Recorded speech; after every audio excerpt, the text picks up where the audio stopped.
Ready to master that perfect eyeliner in just 2 minutes? Let's dive right in. First things first, grab your favorite eyeliner. I personally love a good felt tip pen. It's super easy to control. Start from the middle of your eyelid and draw a line towards the outer corner.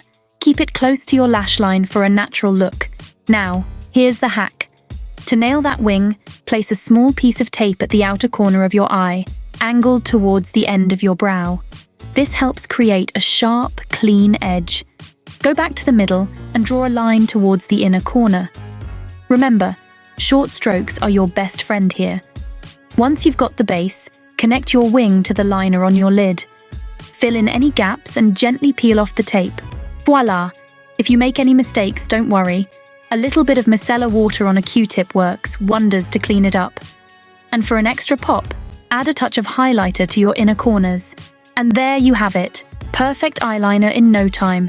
Practice makes perfect, so don't get discouraged if it's not flawless right away. Keep experimenting and soon you'll be a pro. If you found this helpful, give it a thumbs up and subscribe for more beauty hacks and tutorials. Until next time, stay fabulous. Bye, beauties.